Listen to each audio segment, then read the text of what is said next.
5ই August এমন একটা দিন যেদিন আবার বাংলাদেশের রাজনীতি ঘিরে নজর থাকবে শুধু ঢাকা বা দিল্লিতে নয়, গোটা দক্ষিণ এশিয়ার কূটনৈতিক মহলেও। কারণ বাংলাদেশের ক্ষমতাচ্যুত প্রাক্তন প্রধানমন্ত্রী শেখ হাসিনা ভার্চুয়ালি বক্তব্য রাখার কথা রয়েছে দিল্লি থেকে। শুধু বক্তব্যই নয়, দীর্ঘ সময় পর তিনি সাংবাদিকদের প্রশ্নেরও মুখোমুখি হতে পারেন বলে জানা যাচ্ছে। আর এই ঘটনাকে ঘিরেই তৈরি হয়েছে নতুন রাজনৈতিক বিতর্ক। কেন এত উদ্বেগ? কেন বাংলাদেশের বর্তমান প্রশাসন ভারতের কাছে আগাম বার্তা পাঠালো? আর ভারত সরকারই বা কি জবাব দিল?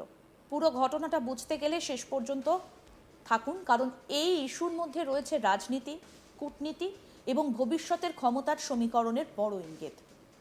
ঘটনার শুরুটা হয় যখন জানা যায় দিল্লির foreign correspondents club of south এশিয়ার একটা অনুষ্ঠানে শেখ হাসিনা ভার্চুয়ালি যোগ দেবেন। সেখানে তিনি বক্তব্য রাখবেন এবং সাংবাদিকদের বিভিন্ন প্রশ্নের উত্তরও দিতে পারেন। অর্থাৎ দীর্ঘ সময় পর তিনি এমন একটা প্ল্যাটফর্ম পাচ্ছেন যেখানে নিজের অবস্থান, ভবিষ্যৎ পরিকল্পনা এবং বাংলাদেশের সাম্প্রতিক রাজনৈতিক পরিস্থিতি নিয়ে প্রকাশ্যে কথা বলার সুযোগ থাকবে। স্বাভাবিকভাবেই এই খবর প্রকাশ্যে আসার পর ঢাকার রাজনৈতিক মহলে নড়াচড়া শুরু হয়ে যায়। বাংলাদেশ সরকারের পক্ষ থেকে বিষয়টাকে অত্যন্ত গুরুত্ব দিয়ে দেখা হয়। সেই কারণেই বিদেশ বিষয়ক উপদেষ্টা হুমায়ুন কবির ঢাকায় নবনিযুক্ত ভারতের হাইকমিশনার দীনেশ ত্রিবেদীর সঙ্গে বৈঠক করেন। এই বৈঠকে মূল আলোচনার বিষয়গুলোর একটা ছিল শেখ হাসিনার নির্ধারিত ভার্চুয়াল বক্তব্য। বাংলাদেশের পক্ষ থেকে উদ্বেগ প্রকাশ করে বলা হয়, ভারতের ভূখণ্ড ব্যবহার করে এমন কোনো রাজনৈতিক বার্তা দেওয়া হলে যা বাংলাদেশের অভ্যন্তরীণ পরিস্থিতিকে প্রভাবিত করতে পারে, তা দুই দেশের সম্পর্কের উপরও নেতিবাচক প্রভাব ফেলতে পারে। শুধু তাই নয়, বাংলাদেশের দাবি ছিল শেখ হাসিনা বা নিষিদ্ধ ঘোষিত কোনো রাজনৈতিক সংগঠনের সদস্য যেন ভারতের মাটি ব্যবহার করে এমন কোনো কর্মকাণ্ড পরিচালনা করতে না পারেন যা বাংলাদেশের ভেতরে অস্থিরতা তৈরি করতে পারে। এখানেই প্রশ্ন উঠছে, এতটা উদ্বেগের কারণ কি? রাজনৈতিক বিশ্লেষকদের একাংশের মতে বিষয়টা শুধুমাত্র একটা ভার্চুয়াল বক্তৃতা নয়। শেখ হাসিনা এখনও বাংলাদেশের রাজনীতির অত্যন্ত প্রভাবশালী একটা মুখ। তিনি ক্ষমতায় না থাকলেও তার সমর্থকদের একটা বড় অংশ এখনও সক্রিয় রয়েছে। ফলে তার কোনো রাজনৈতিক বার্তা যদি দেশের সাধারণ মানুষের মধ্যে নতুন করে আলোচনার বিষয় হয়ে ওঠে, তাহলে তা বর্তমান রাজনৈতিক সমীকরণে প্রভাব ফেলতে পারে বলেই আশঙ্কা করা হচ্ছে। এবার আসা যাক ভারতের প্রতিক্রিয়ায়। বৈঠকের পর বাংলাদেশের পক্ষ থেকে জানানো হয়, ভারতের হাইকমিশনার দীনেশ ত্রিবেদী আশ্বাস দিয়েছেন যে বিষয়টাকে গুরুত্বের সঙ্গে বিবেচনা করা হবে এবং প্রয়োজনীয় খোঁজ খবর নেওয়া হবে।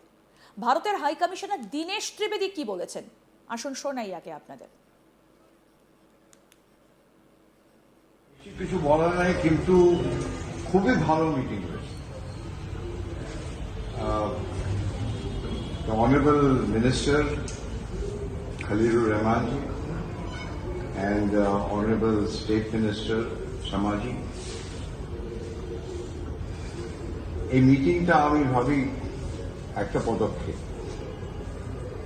আর খুবই যাকে বলে in a very warm environment, কেন কি আমাদের ইস্যু সব একই আছে। And I can tell you that historically, culturally, even sports, cricket, আমরা সব কথা বলেছি।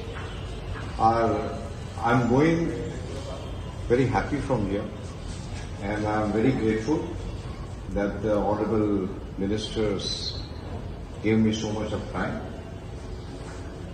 We have opened up the visas, as you know. So from both sides, for the mutual benefits of people from India and Bangladesh both, they're extremely happy. তবে এর কিছু পরেই ভারতের বিদেশ মন্ত্রকের মুখপাত্র রণধীর জয়সওয়াল সাংবাদিক সম্মেলনে স্পষ্ট করে দেন যে অনুষ্ঠানের কথা বলা হচ্ছে সেটা একটা বেসরকারি সংস্থার আয়োজন, এর সঙ্গে ভারত সরকারের কোনো সম্পর্ক নেই। সেই মঞ্চে যা বলা হবে তা ভারত সরকারের অবস্থান হিসেবে দেখা উচিত নয়। এই বক্তব্য অত্যন্ত তাৎপর্যপূর্ণ, কারণ এর মাধ্যমে ভারত একদিকে যেমন নিজেদের সরকারি অবস্থান পরিষ্কার করেছে, অন্যদিকে তেমনি সরাসরি কোনো রাজনৈতিক পক্ষও নেয়নি। কি বলছেন বিদেশ মন্ত্রকের মুখপাত্র রণধীর জয়সওয়াল, এবার শুনবো সেটা।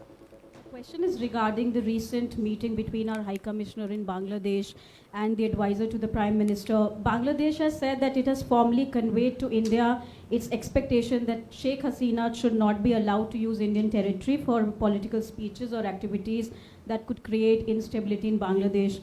This is ahead of a proposed conference in Delhi tomorrow. What is our response and what was conveyed in the meeting yesterday, sir? Thank you. Okay. The interaction that you are referring to is being organized by a private media entity. The government has no involvement whatsoever in it. Neither does it endorse any views that may be expressed at the forum. जिस वार्तालाप की इन्होंने बात की अभी, वो एक private media संस्थान उसका आयोजन कर रहा है. भारत सरकार का इस आयोजन से कोई लेना देना नहीं है और साथ ही साथ वहाँ पर इस मंच से उठाए गए विषय या उस मंच से बोले गए शब्दों का कोई समर्थन हम नहीं करते हैं ना और साथ ही साथ हमारा कोई उससे कोई रिश्ता नहीं है. সংবাদ সম্মেলনে এক সাংবাদিক জানতে চান, ভারতের ব্রিক্স সামিটে যে বাংলাদেশের প্রধানমন্ত্রীকে আমন্ত্রণ জানানো হয়েছে সেটা কি বাংলাদেশের প্রধানমন্ত্রী হিসেবে আমন্ত্রণ নাকি বিমস্টেকের বর্তমান সভাপতি হিসেবে? উত্তরে ভারতের বিদেশ মন্ত্রকের মুখপাত্র বলছেন, গত ফেব্রুয়ারি মাসে বাংলাদেশের প্রধানমন্ত্রী তারেক রহমান তিনি দায়িত্ব নেবার পরপরই তাকে আনুষ্ঠানিকভাবে ভারত সফরের জন্য আমন্ত্রণ জানানো হয়েছিল. ব্রিক্স সম্মেলনের আগে বিমস্টেকের বর্তমান সভাপতি হিসেবে আউটরিচ সেশনে অংশ নেবার জন্য ভারত তাকে আলাদাভাবে আমন্ত্রণ জানিয়েছে. আর কি বলেছেন রণধীর জয়সওয়াল বিদেশ মন্ত্রকের মুখপাত্র, সেটাও শুনবো. Siddharth, your question regarding the invitation that has been extended to the Bangladesh Prime Minister. Let me put things before you. You would be aware that a formal invitation to Bangladesh Prime Minister to visit India was extended when he assumed office in February 2026. As far as the BRICS summit is concerned, India has separately extended an invitation to him in his capacity as the current chair of BIMSTEC to attend the outreach session of the 18th BRICS summit, which will be held in New Delhi. The invitation has been extended as per the standard practice being followed in BRICS for the outreach sessions. Other heads of regional groups have also been invited in a similar manner.